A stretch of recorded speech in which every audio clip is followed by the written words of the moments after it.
What's up? Hey guys, so I am back with another video. What's up? So listen, your girl didn't learn her lesson yesterday. It was hot yesterday, and I wore like a crop top and leggings, bro. I was still hot, and then I decided to come outside with a damn sweater and a leather jacket. But give me credit, the house was cold. I just assumed, it was cold outside. But boy, was I wrong. I don't even know how the street work here. So now I'm just walking. I didn't want to be in the house all day, so I just decided to, come out after I finished journaling. I wrote a couple of things down, a couple of questions that I know you guys might have, and I'm gonna get to them, I promise. But we gotta say the best for last. So with that being said, sis, let me tell you something, mommy. Why was I coming back from Target? So this Target over here, number one, got everything. But when I was coming back from Target, I saw an In-N-Out. In-N-Out, sis. I've been seeing those pictures all over my Instagram, and they look so damn good. And I was just like, Look, there's a church here too. And I also smell Chinese food, so your girl's feeling a little hungry.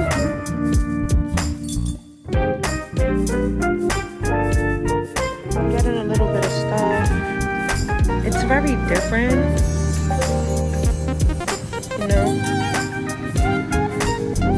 The prices are not so bad,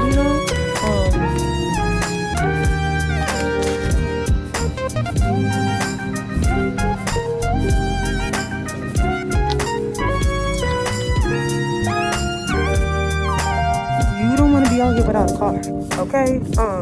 You don't want to be out here without a car.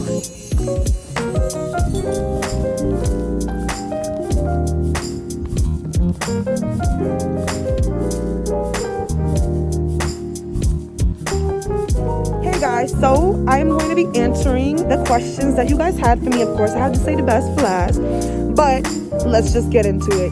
So one of the questions I was asked was, where am I? And I am here. I'm in this beautiful neighborhood. Now I'm in Florida right now. I don't want to say exactly where for a specific reason. I'm out just enjoying my life a little bit more.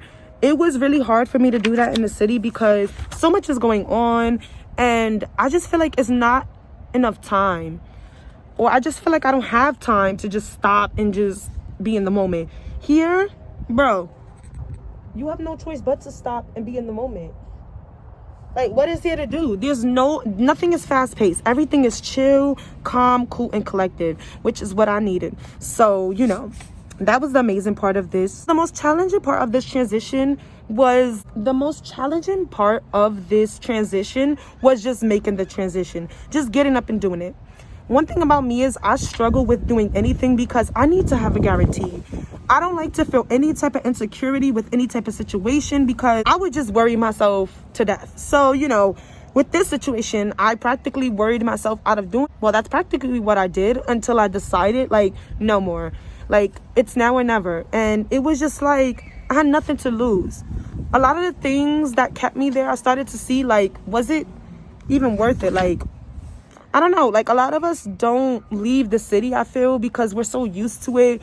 And it just feels comfortable. We know everything. We know everybody. And, challenges can be difficult. Changes can be difficult. But sometimes you just got to step out. And I guess by me just stepping out was the most challenging part. And once I got here, I realized all that fear, anxiety I had was just fear within itself.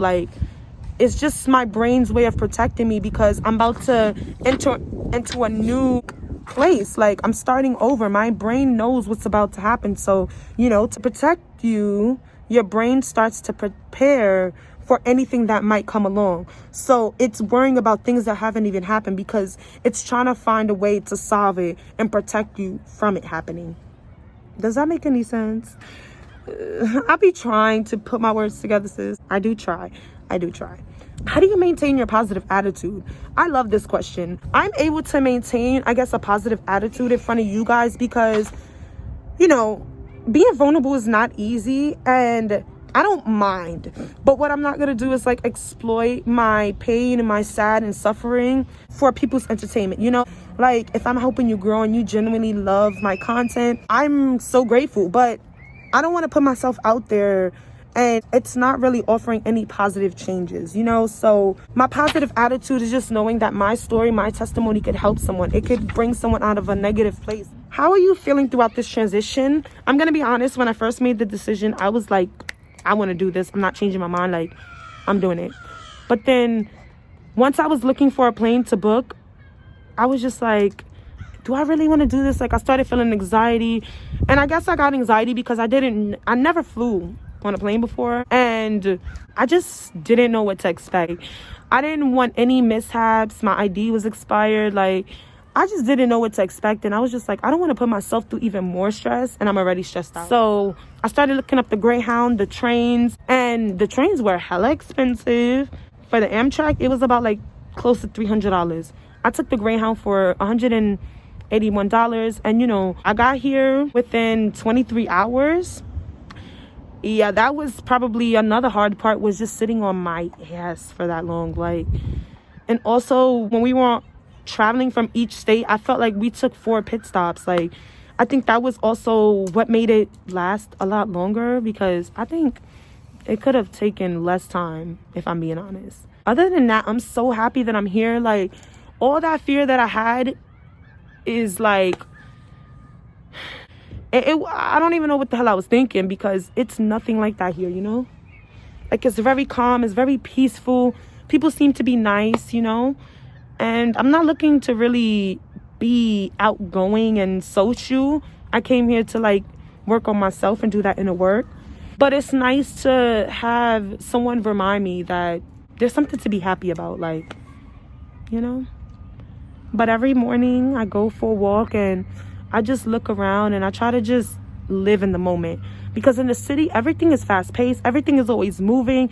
And I feel like we tend to forget to just be present. You know, we always planning for the future. We always living in the past. But how often are you actually present, you know? How often are you actually aware of how you're feeling, what you're thinking, and what it is you want? And how often are you actually going after that? And, you know, those are the questions that I started to ask myself. People on social media see me journaling. I think it's a great way to get your thoughts out. It's a creative, artistic way. And I'm the type of person, I love to write. And so far, I've been writing positive affirmations, just doing what I said I've always wanted to do. It's just now I have time. I don't have no distractions, like none at all, you know? I'm just happy that I have the people that supported me.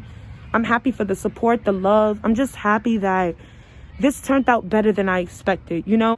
My faith in God is definitely growing, and I know that God would never let me down. How I have so much faith and how I'm positive is because I know I'm God's child, and He's never going to let anything happen to me, especially if I'm doing what I'm supposed to do. God's got me, and He's got you, sis. And I'm waiting. God is waiting. Your higher self is waiting for you to get started on what you need to do so you could do what it is that you always wanted to do. I don't know. Maybe you wanted to pack up and move and go somewhere, but you just felt like it was impossible. You didn't have the money. You didn't have this. Or maybe when I have this, or maybe when that happens, like, I'll do it. Sis, bro, if you keep on saying, when I got that, I don't do this, you're never going to do it. You're never going to do it, because the time is never going to feel right. You just have to dive in. And I watched a TED Talk, and she said in the first 5 minutes, the first 5 seconds, actually, when you think of an idea, jump right into it. Don't allow it to linger and pass. No, jump right into it, because you're going to end up convincing yourself otherwise. And I tell you, that's how I got here. That's how I'm able to get through this, because you know what? Fear is, it's a way of protecting you from what could happen. But you have to tell yourself that you are safe, that you are fine. Everything is going to work out in your favor. That you are blessed. But I am happy that I was able to, answer you guys' questions. And I'm definitely going to keep you along. I'm definitely going to show you around and where I'm staying in my next video. I just don't want this to be too long. But before I end this video, I just want to share some encouraging words. And I just want to say, let it be uncomfortable. So let it be uncomfortable. Let the discomfort work on you and change you in the way that you need to be changed. Notice the people who make you feel uncomfortable and notice the people who make an effort. This is the time for new beginnings. Make room for new changes. Eliminate what you don't need and keep being consistent in all that you believe in. There is an abundance of light ahead, and you will end this year with a much, much better version of yourself. I promise. So start putting yourself first. Start just doing things with intentions. And I promise, sis, you will start to see the magic work. But with that being said, I'm going to end this video. And I thank you so much for the support and love. And honestly, you guys, things are only going to go up from here. So if you want to see how that's going to go, please subscribe to my YouTube channel. So whenever I post, you are alerted. And with that being said, sis, peace out. I love y'all.